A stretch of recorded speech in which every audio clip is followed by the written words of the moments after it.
So kung gagawin natin 6 years, paano natin masatisfy yung mga apprehensions ng ating mga kababayan doon sa barangay? Yes, tama yun. 6 years is very long time for a bad barangay kapitan, a bad SK, or an absentee one.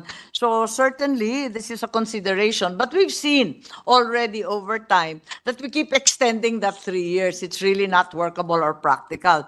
Actually, there are also several remedies available. There's a quarterly assessment now being done by the DILG for non-performing or performing officials. So this quarterly assessment, while it has no sanctions, also serves to give a record and a report to the people.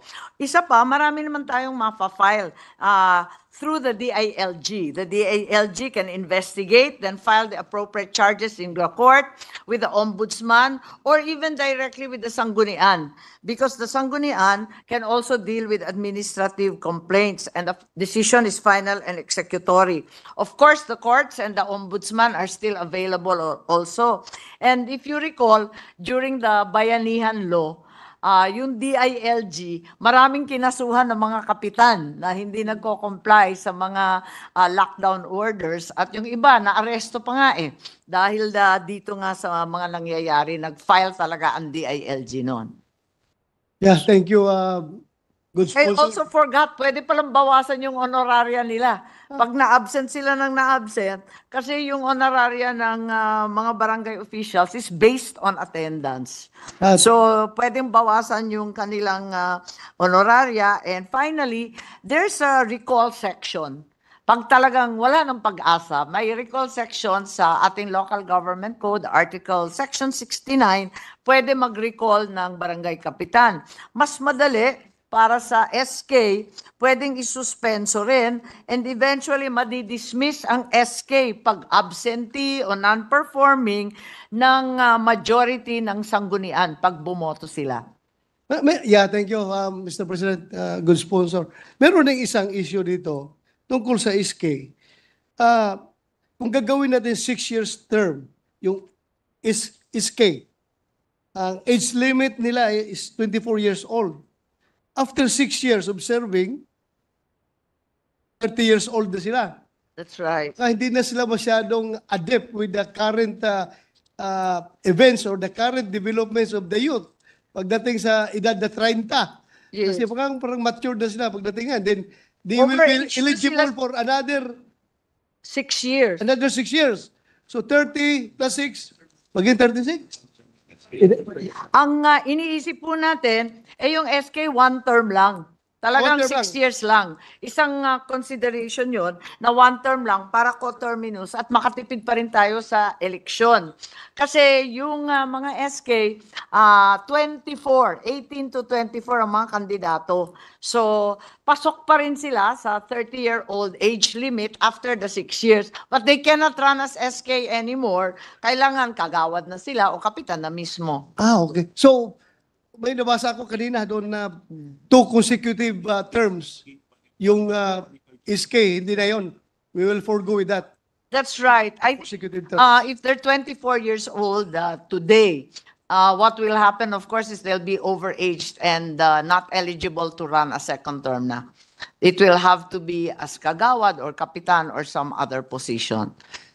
Thank you, Madam Sponsor, Mr. President. But I think the good sponsor will agree with me that the ultimate judge of this barangay captains as far as their performance is concerned is really yung taong bayan. Totoo yan. Sabi mo, kahit nakasuhan mo yung kapitan na yan for their subpar performance, ano-ano mga sanctions ibibigay mo dyan, still, the people from the barangay will claim that do not take that away from us, the power to punish these non-performing barangay captains by not electing them for another term.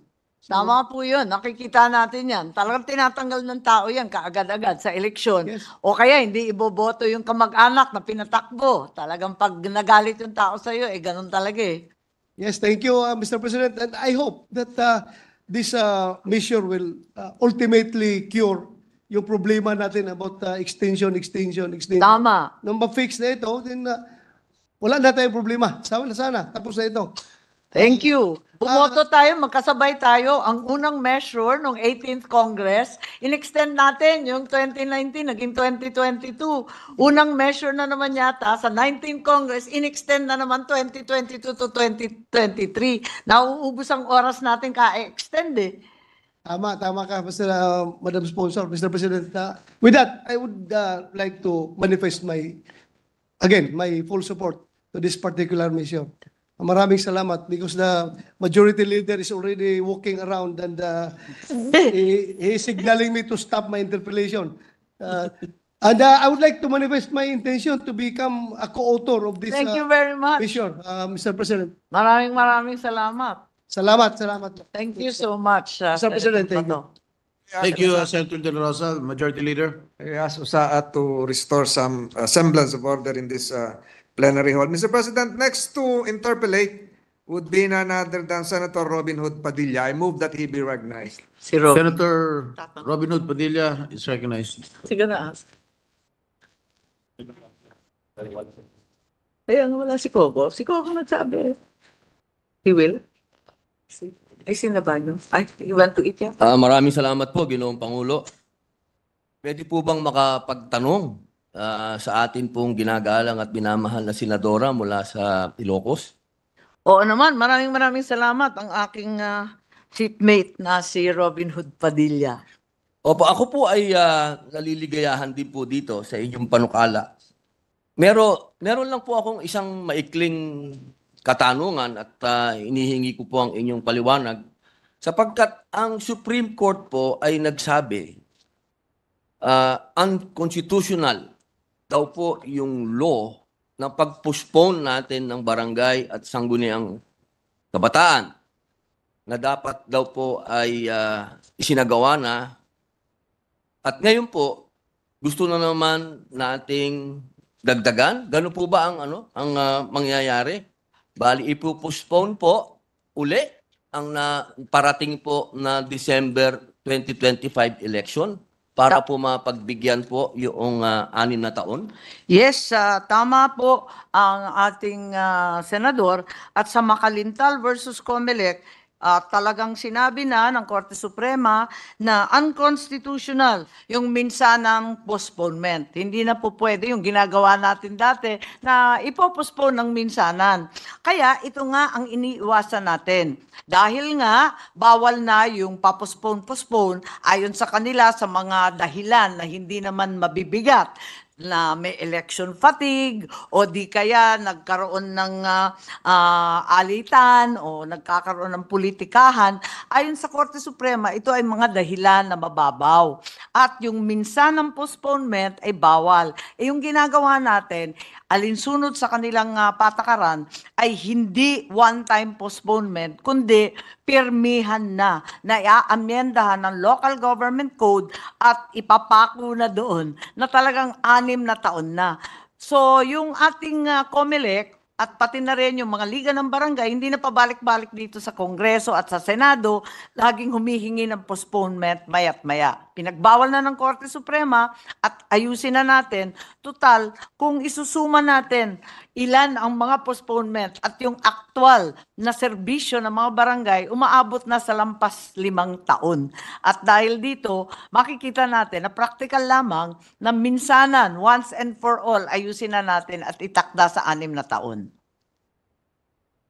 So palagay ko, hindi na ito labag doon sa Konstitusyon at sa Korte Suprema.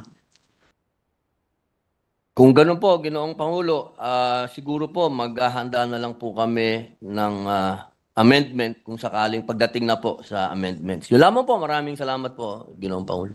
Maraming salamat. Thank you, Senator Padilla, Majority Leader. Mr. President, I move that we suspend consideration of Senate But Bill. before we act on your motion, I still have some questions. Ay, okay. I recall my aborted motion, Mr. President. If I may from here. Yes. Okay, may I know when was the first barangay election held, Ano na ba Your yun? Honor? Para maalala.